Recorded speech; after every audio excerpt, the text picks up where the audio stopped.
రాష్ట్ర హోంమంత్రిగా వంగలపూడి అనితకు అవకాశం కల్పించినందుకు చంద్రబాబు నాయుడుకు ఎంఆర్పీఎస్ జిల్లా అధ్యక్షులు చెన్నకేశవులు ప్రత్యేక కృతజ్ఞతలు తెలియజేశారు. అనంతపురం నగరంలోని ఎంఆర్పీఎస్ కార్యాలయంలో గురువారం మీడియా సమావేశాన్ని నిర్వహించారు.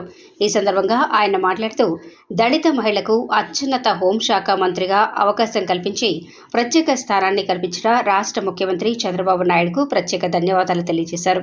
గతంలో ఎన్నడూ లేని విధంగా తెలుగుదేశం పార్టీ అధికారంలోకి వచ్చిన వెంటనే చారిత్రాత్మకమైన నిర్ణయాలను తీసుకుని రాష్ట్రంలోని ప్రజలకు మంచి చేయాలనే ఉద్దేశంతో చంద్రబాబు అనుసరిస్తున్న తీరు ఎంతో గొప్పదని తెలియజేశారు.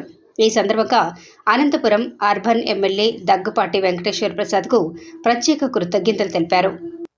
అనంతపురం శాసనసభ్యులైనటువంటి దగ్గుపాటి వెంకటేశ్వర ప్రసాద్ గారికి అనంతపురం పట్టణ ప్రజలు ఓటేసి గెలిపించినందుకు గాను అనంతపురం పట్టణ ప్రజలకి ముఖ్యంగా ధన్యవాదాలు, కృతజ్ఞతలు తెలియజేసుకుంటాం ఎంఆర్పీఎస్ ఎంఎంఎస్ తరఫున. ఎందుకంటే అనేక దఫాలుగా ఈ అనంతపురం పట్టణంలో ఎంతోమంది ఎమ్మెల్యేలు వచ్చారు పోయారు, కానీ వాళ్ళ పదవులు చెప్పుకోవడానికే కానీ అనంతపురం పట్టణాన్ని ఎక్కడ అభివృద్ధి చేసినటువంటి దాఖలాలు లేదు. ఆ అభివృద్ధి చేయాలంటే ఓన్లీ ఒక దగ్గుపాటి వెంకటేశ్వర ప్రసాద్లతోనే అవుతుందని చెప్పనని, అందుకోసమని కొత్తగా రాజకీయాల్లోకి వచ్చినా కూడా తన రాజకీయ జీవితం ఎంపీపీగా, రాప్తాడు ఎంపీపీగా మొదలుపెట్టి అనంతపురం శాసనసభ్యులుగా ఈరోజు ఎన్నికైనాడు. కాబట్టి అలాంటి ఆ వ్యక్తి పైన నమ్మకాన్ని ఉంచి ఈ అనంతపురం పట్టణ ప్రజలు ఓటేసి గెలిపించినందుకు గాను అనంతపురం పట్టణాన్ని అభివృద్ధి చేసే విధంగా ముందుంటాడని చెప్పనని తెలియజేసుకుంటూ, అదేవిధంగా ఈ రాష్ట్రంలో దళిత జాతి ఆడబిడ్డ మాదిగ జాతికి చెందినటువంటి ఒక వంగలపూడి అనిత గారికి రాష్ట్ర హోంశాఖ ఇవ్వడము చాలా గౌరవపడుతున్నామన్న మేమైతే. ఎందుకంటే గత ప్రభుత్వంలో ఎక్కువ చూసుకుంటే మా మహిళల పైన, ఎస్సీ ఎస్టీ మహిళల పైన హత్యలు కానీ అత్యాచారాలు కానీ ఎక్కువ పెరిగిపోయినాయి. పోలీసులు వన్ సైడ్ చేసే పరిస్థితి అయిపోయిందా. ఎందుకంటే ఈ రాష్ట్రంలో అరాచక శక్తులు పాలన చేస్తున్నాయి కాబట్టి ఆ పాలనంతా వాళ్ళ చేతిలో పెట్టుకొని ఓన్లీ వర్గానికే, మా పార్టీకే చేయాలా, మా పార్టీ తప్ప ఇతరులు ఎవరు బతకూడదు, ఇలా ఉండకూడదు, వాళ్ళపైన అరాచకాలు చేయాలా, వాళ్ళని భయపెట్టించి భయప్రాంతకు గురి చేసి మా పార్టీలోకి లాక్కోవాలని చెప్పని ఎన్నో రకాలుగా మమ్మల్ని ఇబ్బంది పెట్టినటువంటి దాఖలాలు ఉన్నాయి.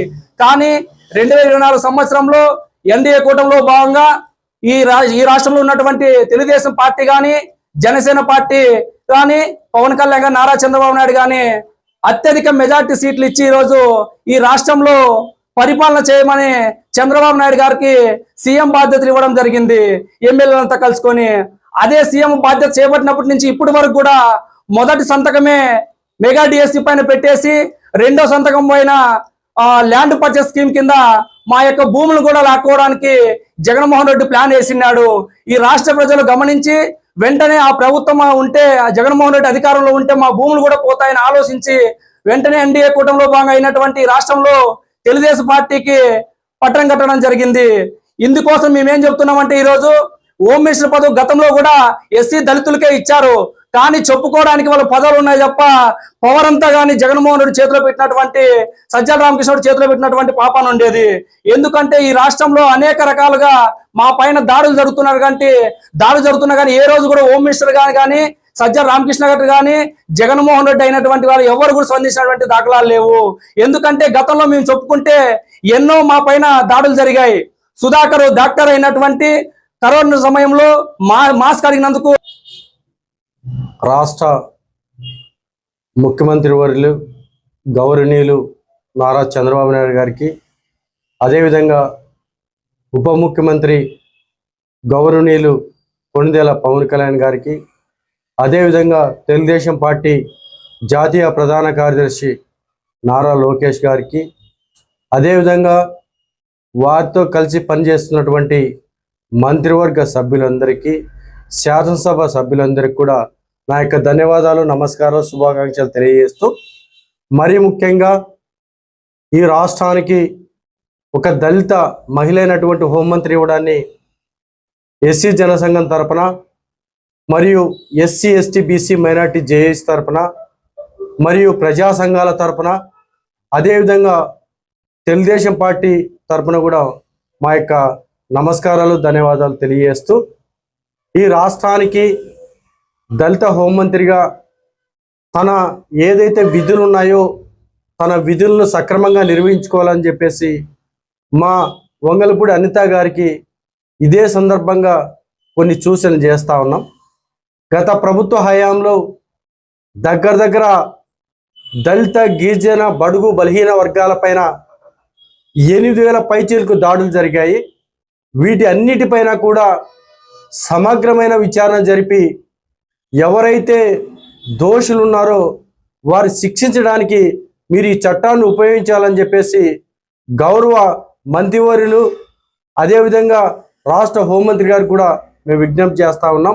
మరీ ముఖ్యంగా ఎప్పుడూ చెప్తా ఉండేవాళ్ళం, తెలంగాణ రాష్ట్రంలో ఉన్నటువంటి ప్రజలంతా కూడా చైతన్యవంతులు.